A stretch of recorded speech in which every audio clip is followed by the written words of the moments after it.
Mesdames et messieurs, chers amis internautes, bonsoir et bienvenue sur votre télévision BLTV. Aujourd'hui, nous recevons dans Questions de société l'imam de la mosquée centrale Dar Salam. Avec lui, nous parlerons de la dot, du mariage et de tout ce qui entre en ligne de compte de cette cérémonie lorsque deux amoureux décident de s'unir. Imam, bonjour et bienvenue sur votre télévision. Bonjour, monsieur le journaliste. Merci. Merci. Alors, Imam, dites-nous, que symbolise la dot en milieu musulman? Merci. La dot, en arabe, on dit al-mahar ou bien as-sadaq.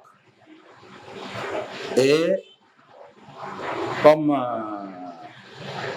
l'islam l'a instauré, وَآتُوا النِّسَاءَ صَدُقَاتِهِنَّ نِحْلًا. Dans le Coran, sourate An-Nisa, sourate qu'on dit les femmes. Donc c'est la 4e sourate du Coran, dans chapitre 4. Dans cette sourate, on dit et donner aux femmes leur mahar. Donner aux femmes leur dot et donner ça par gaieté de cœur. Donc, lorsque vous voulez prendre en mariage une femme non mariée ou bien une fille, et donc vous désirez marier, la première des choses, il faut qu'il y ait le consentement. Parce qu'il n'y a pas de mariage forcé en islam. En effet, le consentement mutuel. Le consentement des deux conjoints. Et il a des cheminements qu'il faut aussi emprunter. Donc, lorsque vous faites la connaissance des parents, puisque en ce qui concerne la femme ou bien la fille, elle doit avoir obligatoirement un tuteur. Le tuteur ici peut être son père. Son père, et comme l'oncle peut jouer ce rôle, ou bien un frère aîné peut jouer ce rôle. Donc, il faudrait qu'il y ait quelqu'un qui va prendre le devant. Et voir si le mari qui veut prendre cette fille-là en mariage est sage, est conscient de ce qu'il veut faire. Et là, maintenant, vous allez vous entendre sur ce qu'on appelle la dot. La dot, c'est un don. Ce n'est pas que vous achetez la femme. C'est un être humain que vous ne pouvez jamais acheter. La dot, ça prouve l'amour que vous avez vis-à-vis de cette dernière que vous voulez qu'elle soit votre moitié, que vous voulez cheminer ensemble pour avoir vos progénitures. Et la dot, elle est symbolique. Elle est symbolique. Donc, tu fais quelque chose. Un acte, une action qui atteste cet amour que tu as vis-à-vis de cet être-là, qui est la fille que vous désirez à marier. Et la dot, c'est toute chose utile. En islam, toute chose utile. Ça peut être argent, ça peut être un objet, et ça peut être même un animal. Donc, cela aussi, ça montre la simplicité, la facilité que Dieu nous donne comme facilité à donner comme dot. Donc, ici, au Bénin, nous avons l'habitude de donner ce qu'on appelle une valise. Donc, vous donnez la valise pleine ou non pleine de ce que vous êtes entendu sur ça. D'accord. Eh bien, nous allons en venir au contenu de la dot. Oui. Mais bien avant ça, alors, c'est symbolique-là. Mais dites-nous, pourquoi est-ce que c'est nécessaire? Pourquoi est-ce qu'on ne peut pas épouser la femme ou la fille que l'on désire et tout simplement en allant voir les parents et on dit j'aime bien votre fille et je veux l'épouser et on dit bon ok allez-y. Et pourquoi il faut nécessairement donner quelque chose, une dot, avant qu'on ne vous permette d'épouser celle que vous désirez. Comme je suis en train de lire, la dot que vous donnez là, elle est symbolique. Mais c'est l'amour que vous montrez que vous avez vis-à-vis de cette dernière-là. Et c'est Dieu aussi qui a dit de donner cette dot à la femme. C'est ça. Et à la fois, cela aussi montre que la femme, c'est un être précieux. C'est ça. Est-ce que vous voyez? Parce que quelqu'un que vous prétendez prendre à être avec vous, donc vous lui donnez de la valeur. C'est ça. C'est comme ça, la dot. Et ce que je veux même ajouter, c'est de voir que cette dot-là, on ne nous a pas dit que c'est telle chose que vous devez donner obligatoirement. Donc là, elle a la simplicité. C'est pour cela que je me mettais à dire, ce n'est pas seulement ce que nous donnons comme ça. Même la bague, si la fille ou bien la femme a accepté que cela soit sa dot, elle représente la dot. C'est pour dire que donc elle est symbolique. Et ça n'a pas de limite. Donc, en grandeur, si vous donnez un quintal d'or, c'est la dot. Si vous donnez même la bague là et qu'elle accepte, c'est la dot. Comme d'autres n'ont même pas eu cette bague là donnée, elles ont accepté que quelques versets là soient leur dot. Donc, cela, on en a eu à lire cela dans la vie du prophète sallallahu alayhi wa sallam en tant que dot que les gens ont donné en islam. Donc, c'est une obligation avant d'épouser une femme. Et comme ça peut être immédiat, comme on peut aussi célébrer le mariage, que la dot soit une dette que vous allez rembourser après. Ah, donc la dot peut être postérieure au mariage. Oui, au mariage. Ah, ça voilà. Donc tout cela, l'islam nous a permis tout cela, mais vous prenez l'engagement. Si vous avez l'intégralité, par exemple, moi je dis, bon, la dot que je vais vous donner, c'est une enveloppe de 200 000 francs et que la femme a accepté. Ses parents ont apprécié. À l'immédiat, je n'ai pas les 200 000 à donner, mais j'ai 100 000 à donner ou bien 150. Donc, on vous le permet de donner. Lorsque vous donnez cela, donc, en dette, vous avez 50 000 à rembourser après. Que vous soyez en vie ou bien après votre mort, on doit restituer ça à la femme. Forcément. Forcément.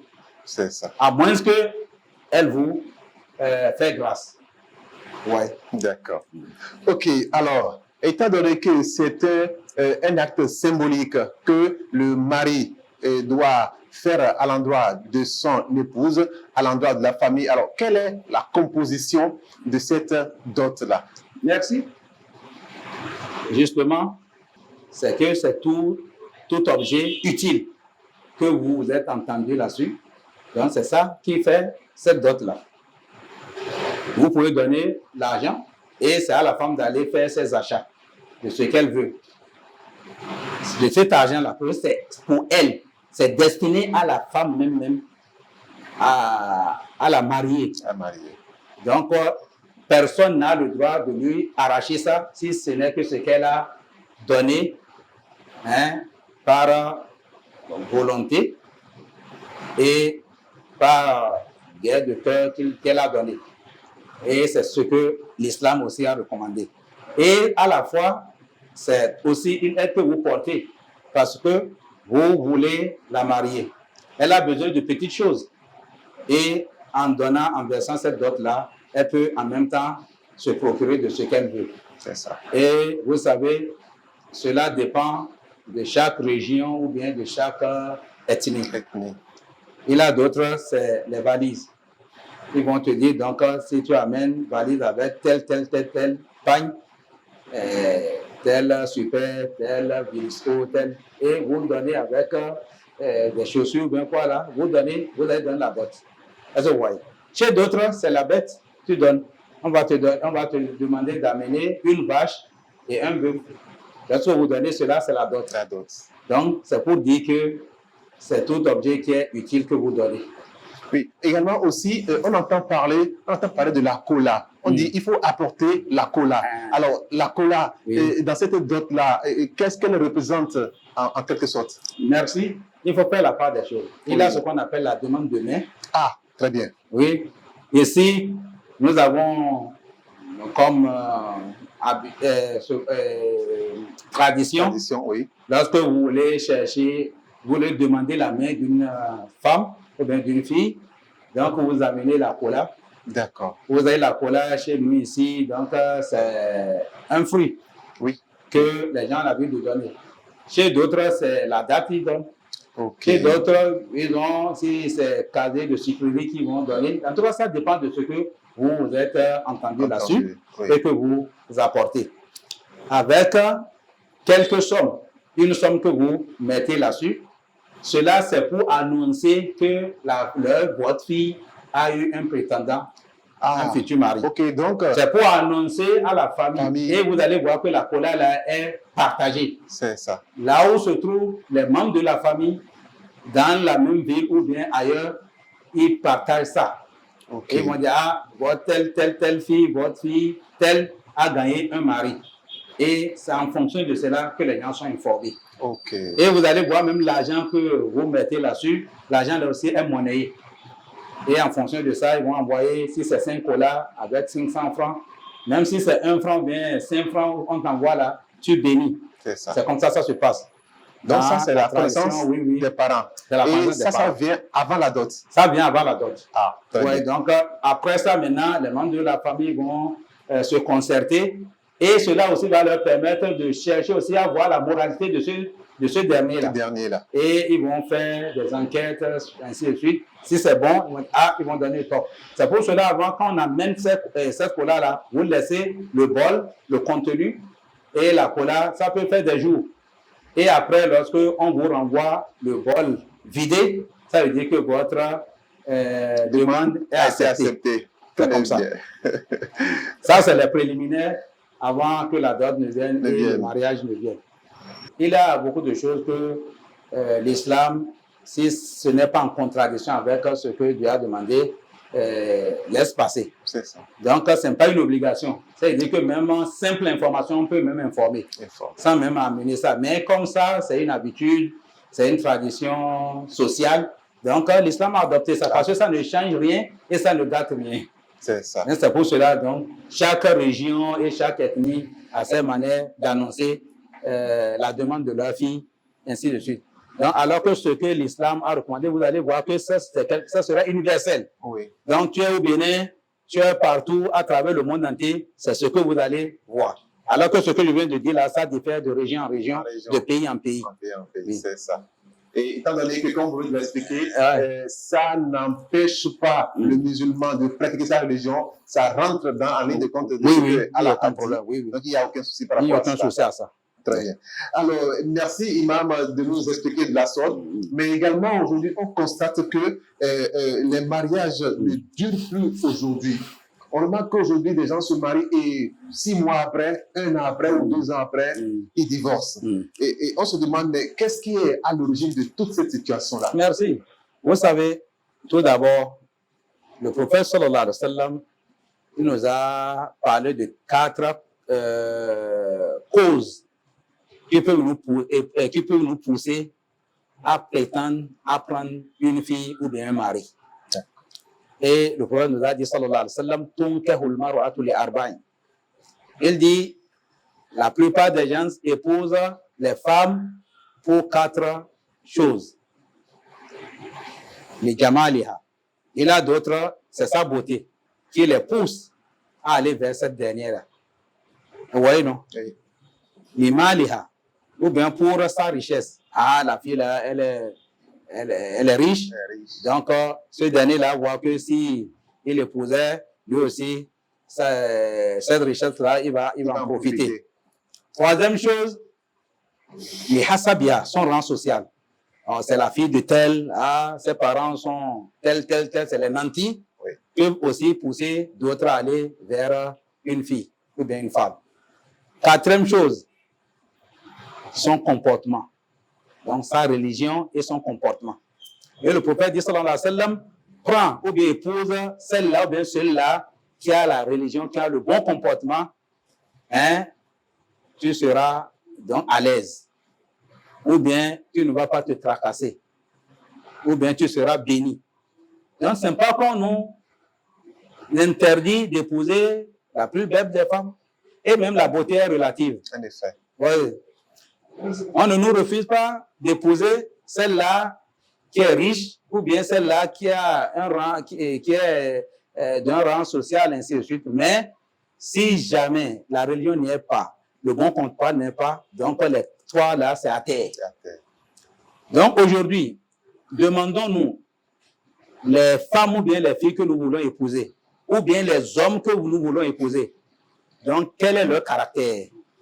Leur moralité. Leur moralité, leur crainte. Est-ce qu'ils savent que le mariage qu'ils veulent engager là, c'est un engagement solennel? Est-ce qu'ils voient que ce mariage-là que je veux célébrer là, c'est pour le meilleur et pour le pire? Ou bien quand ça va là, j'accepte, quand ça ne va plus, donc j'abandonne? Quel serait le sort des enfants que Dieu vous donnerait au cours de ce mariage-là? Donc, c'est pour cela, si les gens sont conscients au début, vous allez voir que nos mariages vont durer. Le deuxième point, c'est que ceux-là qui veulent aller en mariage, il faut leur apprêter pour ça. C'est ça. D'où la nécessité d'avoir des rencontres de formation pour former ou bien pour amener les futurs mariés. Donc, à leur faire savoir ce qu'est dans le mariage. Et la vie de couple. C'est ça. Donc, la plupart des gens, ça, ne le font pas. Donc, ils se sont trouvés seulement, ils sont pressés, ils s'empressent à aller se marier. Et après, maintenant, ils vont rencontrer des difficultés. On voit que vraiment cela, ça ne dure pas. Troisième point que je veux énumérer, c'est que aujourd'hui, si les gens sont en copinage, c'est-à-dire que si je veux m'exprimer comme ça, oui. Sinon en islam, il n'y a pas de copinage. Lorsque vous trouvez celle-là que vous voulez épouser, il faut aller vous présenter au niveau des parents, ainsi de suite. Mais aujourd'hui, les gens nous disent, il faut vous connaître d'abord. Se connaître d'abord, là, c'est tout cela qui gâte les affaires. C'est ça. Lorsque la fille qui est chaste, celle-là vraiment qui se respecte, elle a gardé sa chasteté, ce dernier qui veut l'épouser ne connaît rien d'elle. C'est ça. Donc, ouais, elle est protégée, elle est d'une bonne moralité, le comportement y est. Jusqu'au jour du mariage où ils vont se connaître là, ça va durer. C'est ça. Il y a un nada qui dit, lorsque vous voulez acheter de l'arachide, bien quelque chose, la vendeuse, le vendeur de l'arachide se présente. D'autres ont l'habitude de prendre une arachide, deux, ainsi de suite. En goûtant là, il finira par ne pas acheter. Il peut acheter, en effet. C'est comme ça. Si la fille s'abstient, vous allez voir que les mariages vont durer. Elle sera quelque chose de valeur devant ce dernier-là. Mais la personne, tu l'as laissé goûter. Donc après, le mariage, ou bien d'autres même, il fuit même le mariage, ça ne tient plus. Donc cela aussi, ça fait partie des causes des divorces. Et quatrième point, aujourd'hui, les parents, la plupart des parents, pour ne pas dire tous les parents, d'autres jouent leur rôle et d'autres ne jouent pas leur rôle. C'est ça. Ils fuient les responsabilités. Est-ce nos filles que nous envoyons au mariage, au foyer là, elles sont bien éduquées pour le foyer conjugal? Donc, si on voit comment cela se faisait, donc la fille qui ne s'est pas préparée, lorsqu'elle ira en mariage, le mari qui a les étrangers qui vont venir, elle ne s'est pas préparée. Tout cela, ça va dégoûter le mari. Effectivement. Et le cinquième point, il est aussi comment les apprêter aussi. Si au niveau du lit, il y a beaucoup de choses qui se passent, la propriété n'y est pas, tout cela, ça dégoûte le mari et vous allez voir que il a ces divorces-là que nous constatons. Donc, pour remédier à cela, il faut que nous revenions à l'éducation de base, ainsi de suite. Et vous allez voir que même si on n'aura pas 0 divorce, on aura moins de divorces. Oui, ce sera réduit au moins. Inch'Allah. C'est ça. Effectivement, à écouter ce que vous venez d'expliquer, il est capital de revenir à cette bonne base-là pour que le mariage puisse durer, parce qu'un divorce, ce n'est pas aisé. Mais alors, je m'en vais également vous demander, dans ce genre de cas, lorsque le mariage est contracté et que le divorce survient 6 mois après, alors est-ce que la femme ou bien est obligée, ou bien la famille est obligée de retourner la dot au marié? Merci. Avant même d'arriver au divorce, puisque le divorce, c'est une casse. C'est ça. Et c'est pour cela même l'islam, je ne veux pas dire que n'autorise pas, autorise le divorce, mais déteste le divorce. On autorise, mais une autorisation qui est encore détestée. Parce que ça laisse des casse dans la société. C'est ça. Pour cela, Dieu a dit, avant que vous n'arriviez au divorce, donc il a les étapes que vous devez suivre. C'est ça. Toi, Marie, sache que ta femme n'est pas une ange. C'est un être humain comme toi. Et on dit que l'homme n'est pas parfait. Toi aussi, tu as des défauts, tu as de côtés positifs comme côté négatif. Est-ce que c'est tout ce que ta femme veut là, c'est tout cela que tu lui fais? Donc, tu dois te poser cette question-là. Et tu verras que non. Donc, c'est comme ça aussi. Il faut aussi faire fi de certaines choses. Ne dis pas que je veux ça 100%. Si dans 100, tu as déjà 60% au moins, pour ne pas dire 50%, il faut se satisfaire de ce qu'il dit. Le reste, là, avec le temps, ça va venir. Donc, ce n'est pas que je m'énerve en même temps, tu programmes le divorce. Non, ça ne se passe pas comme ça. Dieu dit, lorsque vous remarquez des défauts au niveau de votre épouse, il dit, exhortez-les. Donc, il faut les prêcher, il faut les amener à la raison, il faut leur parler avec sagesse, il faut chercher du temps pour lui expliquer des choses avec bonté et miséricorde.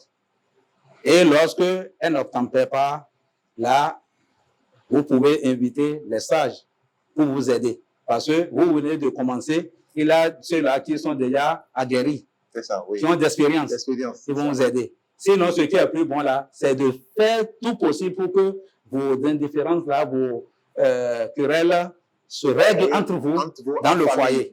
Dans le foyer. Et vous allez voir que tout le monde sera étonné de votre foyer conjugal. Ils diront que ceux-là ne se bagarrent pas, ben, il n'y a pas de problème. Et s'il a de foyer sans problème, c'est que vous comprenez. Vous entendez. Vous entendez. Oui. Dans le foyer. Là où, si ça ne va pas maintenant, et vous voyez, on dit donc amener des juges, des arbitres du côté de Marie, du côté de la femme. Il dit si vous voulez, donc la réconciliation, vous y parviendrez. Donc là, ils vont voir avec vous. Et lorsque ça ne va pas et que vous sentez un danger, là maintenant, le divorce peut survenir. Et quand ça vient comme ça, l'Islam nous donne encore 3 possibilités. Vous voyez? Donc, lorsque vous prononcez le divorce avec intention, donc la femme ne ramasse pas ce que vous avez parlé comme ça. Elle reste chez vous. Ah, même le divorce, c'est prononcé, elle reste d'abord. Elle reste d'abord. Elle va faire au moins 3 menstrues. 3 mois. Tout cela, c'est pour vous observer si ce que vous avez prononcé là, si vous n'avez pas regretté. Ouais, c'est comme ça l'islam, en islam. Attendez, le divorce est prononcé. Ça veut dire que vous ne devez plus être ensemble. Mais l'islam exige que vous passiez encore 3 mois ensemble pour vous observer. Pour vous observer. Maintenant, je vais vous dire encore que l'occasion que l'islam nous donne, c'est que le divorce est permis 2 fois. Et la 3e fois, maintenant, vous ne pouvez plus vous épouser avec cette dernière-là, jusqu'à ce qu'elle épouse un autre mari. Donc, pour le premier cas, pour le premier divorce, donc elle reste chez vous, vous lui donnez à manger, vous lui donnez tout, et vous devez amener 2 témoins. Comme au mariage, vous avez au moins 2 témoins, c'est comme ça aussi pour le divorce. C'est pas vous là, j'ai divorcé, elle s'en va. Ou bien quitte ma maison, d'autres même vont prendre de gourdins, je quitte ma maison, ramasse ses affaires. Non, c'est pas comme ça. Lorsque vous dites, toi là, j'ai cherché à ce que tu changes, tu n'as pas changé. Donc, à partir d'aujourd'hui, tu as commencé comme ça, l'attente des 3 mois. C'est ce qu'on appelle Idda. Parce que le Coran nous dit, ne les renvoyez pas de chez elle. Donc, c'est chez vous, mais l'islam dit chez elle, parce que c'est sa maison, là où vous l'avez mis après le mariage. C'est ça. Et il dit, ne les renvoyez pas jusqu'à ce qu'elle observe la Idda. La Idda, là, c'est 3 mois au moins. Vous voyez? Donc, durant 3 mois, là, si vous allez vous regretter, elle revient. Ah, ça veut dire, si je les 3 mois, vous allez à vous entendre. Ah, c'est fini. Donc le divorce est là, C'est comme si dans les 3 cordes, vous avez déjà cassé une corde. Il a 2 cordes qui restent. Donc, vous avez encore l'occasion de rester. Et c'est pour vous dire que donc c'est une mise en garde. C'est ça. Donc, faites beaucoup attention. Ça vous reste 2 cordes. Si vous détachez les 2 cordes là, c'est fini pour vous. Donc, dans la première corde, donc 3 mois. Et il faut voir, durant les 3 mois là, si vous regrettez que les 3 mois ne sont pas encore épuisés, donc vous la ramenez sans mariage.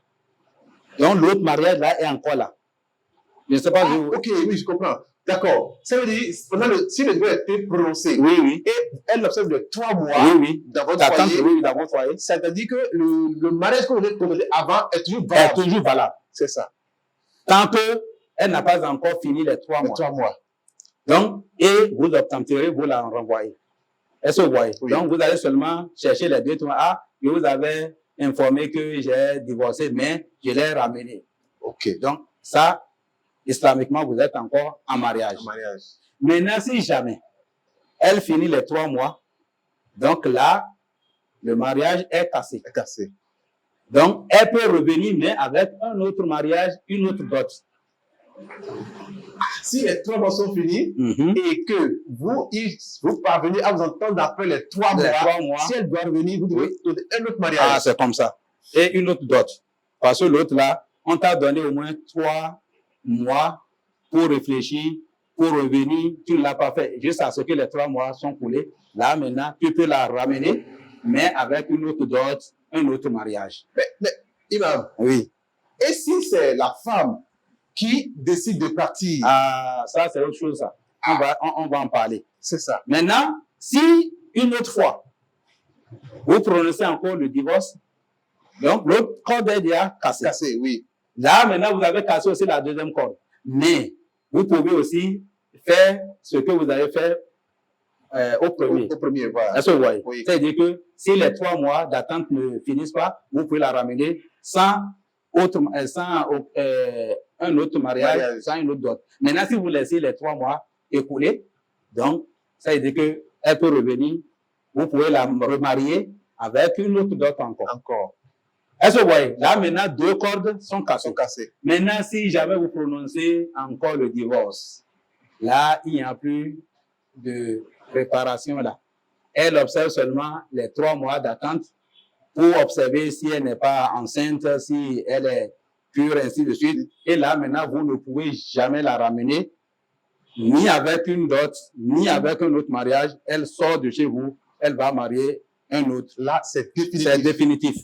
Donc, si elle ne marie pas un autre, là, vous ne pouvez jamais la remarier encore. Ah, ouais. Donc, c'est pour dire qu'il faut voir les opportunités que l'Islam nous a. Il y a plusieurs dates fous. Si vous fâchez tout ça, c'est terminé. Maintenant, dans ce cas-là, si c'est le mari qui a prononcé le divorce, donc tout ce que le mari a donné comme dot, donc finit comme ça. Donc, il n'a plus le droit de prendre quelque chose dans la dot. Il ne réclame pas que ce soit. Réclamer. Au contraire, c'est lui-même que l'islam recommande à donner quelque chose comme compensation, comme une aide financière ou bien quelque chose bien à la femme parce qu'elle va rester, on ne sait pas combien de temps elle va prendre pour encore trouver un autre mari. Donc, on dit là même, il peut même donner plus que la dot qu'il avait donnée. Ça dépend du comportement, bien de consentement de ce mari-là, de ce qu'il va donner. Donc, le Coran dit, donc, les pieux font plus en ce qui concerne ce cas-là. Maintenant, ce que vous avez posé comme question, si c'est la femme qui réclame le divorce, là, c'est ça qu'on appelle khulun. Donc, elle demande le divorce. Là, maintenant, on va demander au mari de la divorcer. Dans ce cas-là, le mari réclame toute la dot. C'est comme ça. Même si le mariage a été consommé, là, le mari réclame sa dot. Et la femme a l'obligation de lui remettre toute la dot. Il n'y a pas dit qu'on a d'enfants, elle m'a déjà connue comme femme, parce que là, c'est elle qui demande le divorce. C'est ça. Voilà ce que l'islam a instauré pour vraiment compenser aussi le mari, parce que lui aussi, il va aussi besoin d'aller aussi marier une autre. Donc, je crois que vous avez répondu à la question que j'avais vous poser tout à l'heure. J'allais vous demander, alors, dans ce cas d'espèce, quel est le rôle des parents? Et je crois que vous l'avez dit, ce sont les parents et les garde-fous et tout qui essaient de protéger le couple pour qu'il n'y ait pas de divorce. Maintenant, je vais en revenir à vous qui êtes les médiateurs, à vous qui scellez ces mariages-là devant Dieu. Quand il y a un mariage, quand il y a un divorce, et quelle est votre responsabilité pour que ce divorce ne soit pas consommé? Qu'est-ce que vous faites? Merci. C'est pour cela on exhorte. Tout d'abord, au lieu du mariage, on les amène au moins à leur faire comprendre que ce que vous êtes en train de faire là, c'est un engagement solennel. C'est ça. Et c'est pas, le mariage n'est pas quelque chose qu'on va prendre pour s'amuser. Donc, vous êtes appelés à conserver ce mariage-là jusqu'au jour de la résurrection. Ou quelqu'un des deux va quitter l'autre. Ou bien même les deux peuvent quitter le même jour. C'est ça. Parce qu'on a vu la femme et le mari quitter ce monde-là le même jour. En effet. Et comme quelqu'un peut devancer l'autre. Et on leur fait comprendre cela, que quand on parle de mariage, c'est la patience, c'est l'endurance, c'est le sacrifice, c'est le courage. Et tu cherches à rendre heureux l'autre. S'ils comprennent cela, vous allez voir qu'ils vont vivre heureux. Et d'ici à là, il y a les enfants qui vont apparaître. Et quand les enfants viennent, vous allez voir que donc la famille aussi va plus se sceller. C'est pour cela même dans le Coran, on l'a dit, ça fait partie des signes de Dieu, de créer de vous pour vous vos épouses. On sait que Hawa, que d'autres appellent Ève, a été créée des côtes de Adam, qui est la première créature humaine. Donc, cela veut dire que nous, le mari ou bien l'homme en tant qu'homme bien portant, ne peut pas être à l'aise dans la vie sans avoir une femme à côté de lui. C'est comme ça aussi la femme. Donc, si on est appelé à vivre ensemble, pourquoi ne pas s'accepter? C'est ça. On arrive à leur faire savoir cela et à les amener. Mais comme c'est une vie, toujours, il n'y a pas de vie sans problème. Et quand nous constatons cela, donc on s'implique pour les amener au calme et des fois ça réussit. Vous allez voir, il faut leur faire comprendre que ne croyez pas que le divorce est la solution. Hein. Le divorce, c'est autre chose. Et lorsque vous êtes ensemble, c'est encore plus facile de régler vos problèmes que d'aller au divorce, surtout même s'il a des enfants. C'est ça. C'est pour cela, quand on arrive, des fois on arrive à leur faire éviter le divorce. Maintenant, quand le divorce, on voit que vraiment c'est inimitable et qu'il ne peut pas vivre et que vous sentez même le danger. Parce que là, des fois, même la femme peut dire, ah, si vous me forcez à rester, mais ce qui va survenir après là, vous serez responsable. On sait, si dire ce qui va survenir là, si c'est doter la vie à l'autre, non, la vie est sacrée. C'est ça. Donc c'est pour cela. Alors, ce que vous voulez faire là, il n'y a aucun problème. Là, maintenant, le divorce arrive. Maintenant, chacun doit jouer pleinement son rôle. Le divorce.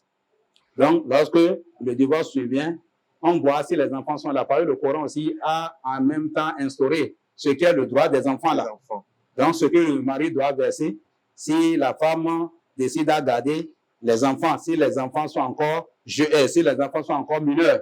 Donc, ce qu'il faut verser, ce que comprenez-vous, même si c'est un nourrisson, si la femme accepte à allaiter ton enfant, parce que c'est l'enfant du mari. C'est ça. Donc, ce qu'il va verser. Au cas contraire, si la femme décide de ne pas allaiter l'enfant, donc elle remet l'enfant au mari et le mari va chercher une nourrice. Donc, vous voyez, parce que peut-être elle va dire que si elle garde un nourrisson, elle ne va pas vite gagner le mari, ainsi de suite. Donc, il a toutes ces choses-là qu'il faut régler et qu'il faut les amener à comprendre cela. Et quand vous allez arriver maintenant à mettre tout cela, et là maintenant, chacun va prendre son chemin. Mais ça fait mal. Ça fait mal, effectivement.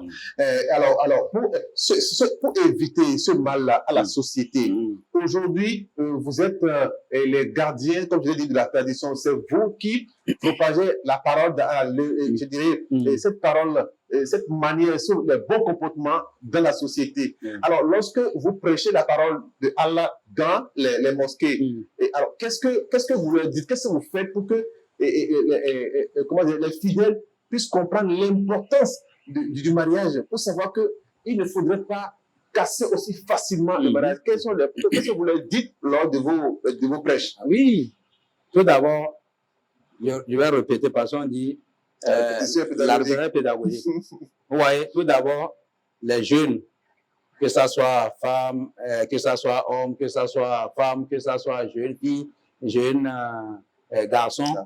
Tout d'abord, nous organisons les séminaires. C'est ça. Et au cours de ces séminaires-là, même dans les écoles, dans les entités, à l'université, il y a de ces séminaires que nous organisons. C'est ça. Et surtout même pour les futurs mariés.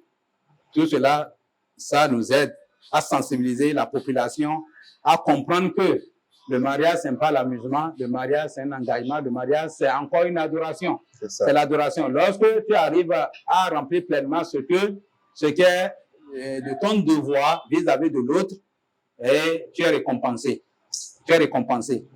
Donc, homme qui cherche à satisfaire sa femme, donc il est récompensé. La femme aussi qui cherche, qui s'efforce, qui se sacrifie à remplir, à rendre heureux son époux, elle est aussi récompensée. Tout cela en regardant, en cherchant cette récompense-là, ça limite les casses. Est-ce que vous voyez? Oui. Et encore, les parents, la société aussi doivent jouer leur rôle. Moi, je dis chaque fois qu'avant, l'éducation était collective. Oui. Donc, tu vois, si quelqu'un voit que l'autre, il veut rentrer en erreur, il va vers lui pour le ramener à la raison. Oui. Il lui dit, ah, c'est pas ça, c'est pas ça. Et tu vois que la société est en paix. Alors que si un foyer, là, il a des problèmes dans un seul foyer, il faut te dire que c'est toute la société qui est bouleversée comme ça. Parce que c'est un maillon comme ça de la société qui est en difficulté.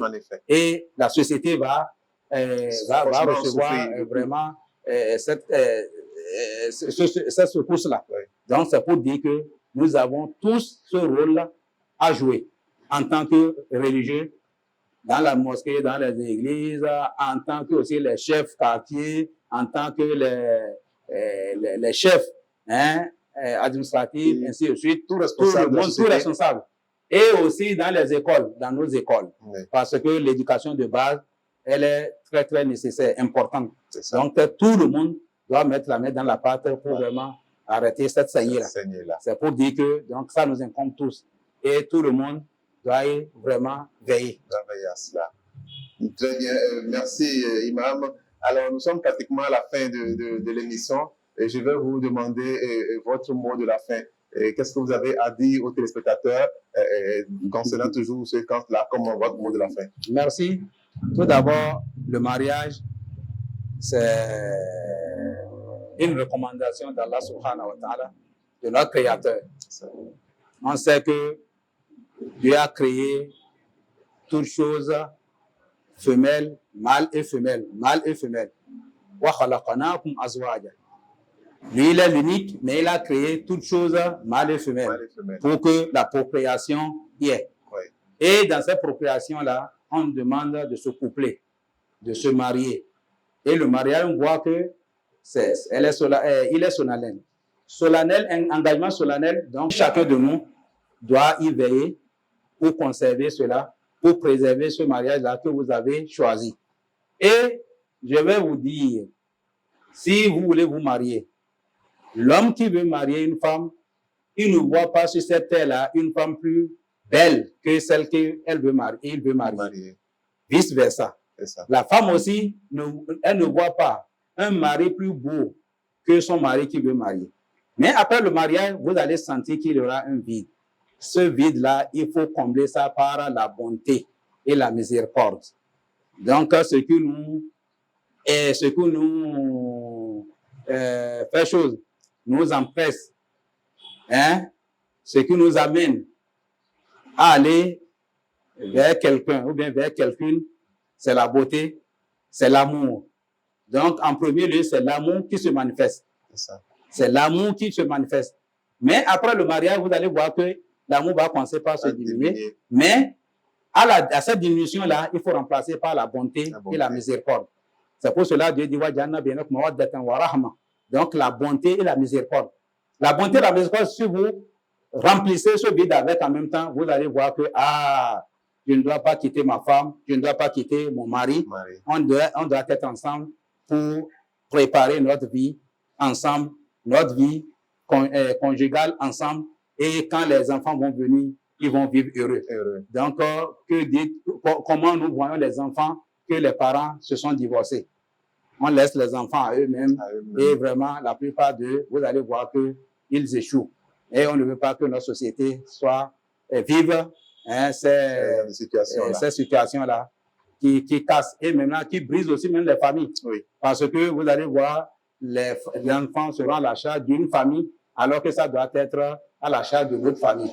Et vous allez voir ces enfants-là en divagation même dans la société et on voit ce qui se passe. Donc ça ne doit être comme ça. Pour éviter cela, il faut qu'on préserve notre mariage, il faut qu'on préserve notre foyer, il faut qu'on préserve notre société. C'est ce que j'ai à dire, Charles. En effet. Il faut préserver la société, il faut préserver les enfants, il faut préserver la famille. Chers amis internautes, au regard de ce que vient d'expliquer l'imam, il est clair que le mariage n'est pas une simple formalité à prendre à la légère. Il faut y aller, il faut s'y préparer, il faut prendre toutes les mesures pour préserver cette union que deux êtres qui s'aiment décident de sceller. Merci de nous avoir suivis. À très bientôt pour une nouvelle émission.